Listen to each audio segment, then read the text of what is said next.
and made everything feel isolated and still. The bus shelter where Claire Bennett sat offered little protection from the cold, and she huddled against the plexiglass wall, her arms wrapped around herself, trying to conserve what little warmth remained in her body. She was 28 years old, with blonde hair that fell in tangled waves past her shoulders, and she wore a thin olive-colored dress that had been meant for indoor wear, not for sitting outside in a snowstorm. A worn brown bag sat beside her on the bench, containing everything she now owned in the world, a change of clothes, some photographs, and the divorce papers that had been thrust into her hands 3 hours ago. Claire stared at those papers now, visible through the bag's open zipper, and felt the numbness that had settled over her deepen. 3 years of marriage ended because her body had failed to do the one thing her husband deemed most important.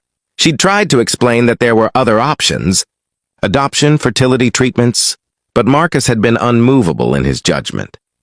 She was defective, useless, and he wanted her out of his house and his life. She had nowhere to go. Her parents had passed away years ago, and she'd lost touch with most of her friends during her marriage to Marcus, who'd preferred she focus on being a wife, rather than maintaining outside relationships. She'd called her cousin Lisa, but Lisa was traveling overseas and wouldn't be back for 2 weeks. The women's shelter had been full with a waiting list, and the little money Claire had in her personal account would maybe cover a week in a cheap motel, if she was lucky. So she sat at the bus shelter, watching the snow fall and the city move around her, and wondered how her life had collapsed so completely in a single day. She didn't notice the man and children approaching until they were quite close. Looking up, she saw a tall figure in a dark navy peacoat, with 3 children bundled in winter jackets clustered around him. The man was probably in his mid-30s, with dark brown hair slightly disheveled from the snow, and a face that carried both strength and gentleness. The children ranged in age from maybe 6 to 9, 2 boys in green and yellow jackets flanking a little girl in red. The man paused near the bus shelter, and Claire saw his eyes taking in her situation. The thin dress, the worn bag, the way she was shivering despite her best efforts to appear composed. She looked away, not wanting to see pity in another person's eyes. "Excuse me," the man said, his voice gentle but concerned. "Are you waiting for a bus?" Claire knew the shelter had a schedule posted, knew that he could easily check and see that the last bus on this route had departed 20 minutes ago. There wouldn't be another one until morning. But she nodded anyway. "Yes, just waiting." "In that dress? Without a coat? Ma'am, it's 12 degrees out here." "I'm fine," Claire said, though her voice shook with cold and something else. Despair, maybe, or the exhaustion of pretending she was fine when everything had fallen apart. The little girl in the red jacket tugged on the man's sleeve. "Daddy, she's freezing. We should help her." "Emily's right," one of the boys added. "Remember what you always say? About helping people who need it?" The man knelt down near the bus shelter opening, putting himself at a less intimidating height. "My name is Jonathan Reed. These are my children. Alex, Emily, and Sam. We live about 2 blocks from here. I'd like to offer you a warm place to stay tonight, at least until you can figure out your next steps. It's not safe for you to be out here in this weather." Claire shook her head automatically. "I can't accept that. You don't know me. I could be dangerous." Jonathan gave a slight smile. "You're sitting in a bus shelter in 12-degree weather without a coat. The only danger you pose is to yourself. Look, I understand if you're wary of strangers, but I have 3 kids with me, which should tell you something about my intentions. And I can't, in good conscience, drive past someone who clearly needs help. So please, let us at least get you warm and fed. After that, if you want to leave, I'll call you a cab to wherever you want to go. Deal?" Claire looked at his face, at the genuine concern there, and at the 3 children, watching her with the kind of open compassion that children have before the world. Teaches them to look away, and she thought about sitting in this shelter all night, about the very real possibility that she might not survive the cold, about how she had no other options that didn't involve slowly freezing to death. "Okay," she whispered. "Thank you." Jonathan helped her stand, and she realized just how weak the cold had made her. He immediately shrugged out of his own coat and draped it around her shoulders, leaving himself in just a sweater. "Sam, give me your hand." "Alex, you hold Emily's. Let's get home." They walked through the snowy streets, a strange little procession, until they reached a comfortable two-story house, with warm light glowing from the windows. Inside, the home was cozy and lived in, with children's artwork on the refrigerator and toys neatly organized in bins near the living room. "Kids, go get changed into your pajamas," Jonathan said, helping Claire to the couch and wrapping a blanket around her. "I'll make some hot chocolate in a minute." "Can we make some for the lady, too?" Emily asked. "Of course." As the children thundered upstairs, Jonathan disappeared into what Claire assumed was a bedroom and returned with a thick sweater and warm socks. "These were my wife's," he said quietly. "She passed away 18 months ago. I think she'd be happy knowing they were helping someone." Claire changed in the bathroom, grateful for the warmth of the sweater and the way the thick socks made her feet stop aching from the cold. When she emerged, Jonathan had hot chocolate waiting, along with sandwiches that she realized with embarrassment she was ravenous for. The children returned in pajamas, and they all sat around the kitchen table while Claire ate and Jonathan supervised homework. It was such a normal domestic scene that Claire felt tears prick her eyes. This was what she'd wanted: a home, a family, children, and she'd been cast out because her body had betrayed her. "Are you okay?" Emily asked, noticing Claire's tears. "Did someone hurt you?" Claire wiped her eyes. "I'm okay, sweetheart. Just grateful for your father's kindness." After the children were in bed, Jonathan made tea and sat across from Claire in the living room.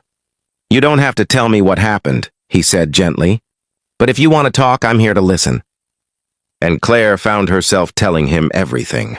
About her marriage to Marcus, about the years of trying to get pregnant, about the tests that revealed she would likely never be able to conceive naturally, about Marcus's coldness, his growing resentment, and finally that afternoon, his announcement that he wanted a divorce, that he'd already found someone else, someone younger and more fertile, that Claire needed to pack her things and leave immediately. "He said I was broken," Claire finished, her voice barely above a whisper. "That I'd failed at the one job a wife is supposed to do. And he's right. I am broken. I can't give someone the family they deserve." Jonathan was quiet for a long moment, and when he finally spoke, his voice was firm but not unkind. "Your ex-husband is a cruel man and an idiot. And I say that as someone who knows exactly what it means to want children and to build a family." He gestured around the room at the toys and photos and evidence of 3 young lives. "My wife Amanda and I tried for years to have children. Years of disappointment and heartbreak. And when we finally accepted that it wasn't going to happen naturally, we adopted, all 3 of them, at different times from different circumstances. And I can tell you with absolute certainty that they are my children in every way that matters. The inability to conceive doesn't make you broken, Claire. It just means your path to parenthood, if that's what you want, looks different than you planned." Claire felt something crack open in her chest, some tight knot of shame and grief that had been building all day. But Marcus said, "Marcus is wrong. And furthermore, a marriage, a partnership, is about so much more than reproduction. It's about companionship, support, shared dreams, building a life together. If he reduced you to nothing but your reproductive capacity, then he never truly valued you as a person. And that's his failure, not yours." Over the next few days, as the snowstorm continued and Claire remained in Jonathan's guest room, she began to see what a real family looked like.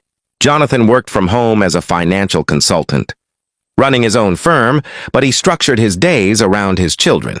He made them breakfast, helped with homework, attended Emily's dance recital and Alex's basketball game. He was patient when they squabbled, firm when they needed boundaries, and affectionate in a way that showed they were deeply loved. And the children, for their part, had accepted Claire's presence with the easy adaptability of youth. Emily declared Claire her new friend and insisted on showing her all her favorite toys. Sam, the youngest, asked endless questions about where Claire came from and what she liked to do. Alex, the oldest and most perceptive, simply offered quiet companionship and seemed to understand she needed space. "They like you," Jonathan observed one evening after the children were in bed. "That's not something they do easily. After Amanda died, they became wary of new people, afraid of getting attached and losing someone again. I like them too," Claire said honestly. "They're wonderful kids. You've done an amazing job raising them on your own. It hasn't been easy, especially those first months after Amanda passed. I was drowning in grief and trying to hide it from them. And they were grieving too, and we were all just struggling through each day. Jonathan paused. But we helped each other. They gave me a reason to keep going, and I gave them stability and reassurance. We became stronger together. On the fourth day, the snow had finally stopped, and Claire knew she needed to figure out her next steps. She couldn't stay in Jonathan's guest room forever. But when she mentioned finding a motel or a longer-term shelter, Jonathan shook his head. "I have a proposition for you," he said, "and I want you to really think about it before you answer." Claire waited, curious and slightly nervous. "I need help," Jonathan continued. "Running a business from home while managing 3 kids is possible but exhausting. I'm looking for someone to help with the household management. Someone who can be here when I need to travel for work. Someone who can help with homework and meals, and just keeping everything running smoothly. I'd pay a fair salary, provide room and board, and give you time to figure out your next steps. It wouldn't be permanent unless you wanted it to be, but it would give you a safe place to land while you rebuild your life." He met her eyes directly. "And before you worry that this is charity, let me be clear. I genuinely need help. Amanda handled so much of the household logistics, and since she died, I've been barely keeping up. You'd be doing me a favor." Claire felt overwhelmed. "Jonathan, you barely know me. What if I'm not good at this? What if I disappoint you?" "You won't. I've watched you with my kids this week. You're natural with them, patient and kind. And more importantly, you're someone who needs a chance to start over. And I'm someone who can provide that. Let's help each other." Claire accepted, and over the following weeks, she settled into the Reed household. She cooked meals and helped with homework and learned the rhythm of their family. She drove the kids to their activities and attended their school events. She organized the house and managed the grocery shopping and handled the 1,000 small tasks that kept a household running. But more than that, she became part of their lives. She learned that Emily loved to dance, but was terrified of performing in front of people. She discovered that Sam had a gift for drawing and needed encouragement to share his art. She found that Alex worried about his younger siblings constantly, taking on too much responsibility for a 9-year-old, and needed permission to just be a kid. And Jonathan, busy as he was, noticed everything. He noticed how Claire's laughter had returned, how she'd started talking about maybe taking some online classes, how she'd filled out the paperwork for the local community college, thinking about getting a degree in early childhood education.